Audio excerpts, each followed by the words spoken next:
Hi, welcome to Comcast Newsmakers. I'm Sabrina Register. We are coming to you from Bellevue today, annual conference of Washington State Association of Counties. And joining me right now is Eric Johnson, who is the Executive Director for the Washington State Association of Counties. That's a mouthful. That's a mouthful, yes. Thanks so much for coming on the program. It's nice to see you again. Yeah. I think the last time we spoke, we were in the midst of an economic downturn, and I think things haven't changed a whole lot. Maybe have improved slightly, but I would imagine this downturn has really affected the 39 counties of our state. Yes, it has. It has not changed dramatically in terms of revenue coming back into county governments. Some of our counties have been very stable. The agricultural community, for example, has been very stable. In fact, crops this year have been generally good. So our rural ag community has been good. Timber counties have, again, still been depressed because the timber market is still down. No housing starts, and so many of our communities are depending on housing.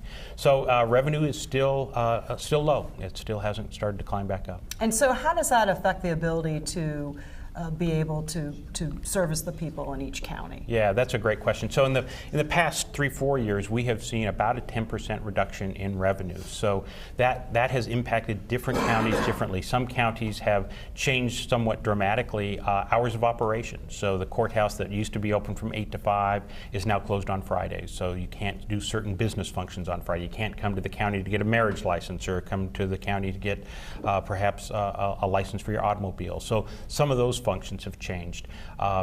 Some counties that might have been the deliverer of immunization services, for example, no longer do that service, but instead they try and coordinate to make sure that it's either done by a nonprofit or a for-profit medical community in their town or county. So what we've seen is a service delivery change. Some of it has been very dramatic, and other of those functions have been seamless. So the community still has immunizations, it's just not the county that's delivering that service. So how has it changed in terms of county services from 10 years ago? Is it just a result of the economic downturn, or there are other factors at play? There's so many other factors at play, and I'll give you a couple of examples. Salmon recovery is a good example. Counties now are really assisting in the overall salmon recovery effort. We didn't do that 10 years ago, perhaps. Stormwater. Something that we didn't really deal with much 10 years ago. Most counties now have a stormwater utility to make sure that we treat that water, particularly in Puget Sound, before it enters Puget Sound.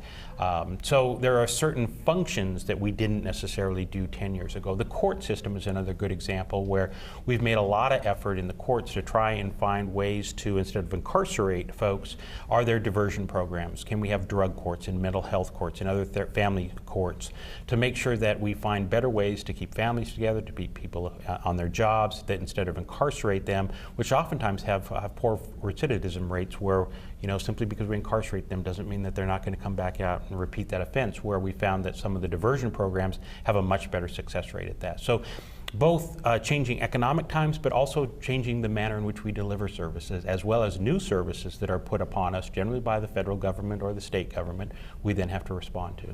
In this economic downturn, I'm guessing that the governor's budget proposals have a huge impact on the counties. There's a huge impact. There is a lot of state shared revenues that come back to cities and counties. Liquor tax, share of liquor profits historically have come back to cities and counties. The governor's proposed reducing what some of those resources would be. There's a number of resources shared for things like indigent defense and criminal justice. There's state shared revenues for, if you recall, when Initiative 695, which was the car tab, half of that money went to either public health at the county level or criminal justice at the county level. So when that number dropped dramatically, so did our revenue. So we have been trying to find ways to continue to deliver services. So what we have been asking the governor is, we recognize we're going to take some cuts in state shared revenues. That's probable. That's a given. It's a given, and we're willing to accept that. On the flip side, the state has to step up to say, here are the things that we currently prescribe that you have to do, either in state law or even in the Constitution, and suggest that we need to repeal some of those things or suspend those things. The Growth Management Act, an update of the growth management plans that a county might have to do. Let's suspend that type of activity. And I'm going to have to stop you there. Unfortunately, we're out of time. We could talk about this for another 5 minutes. That's right. I appreciate your time, Eric. Great, thank you.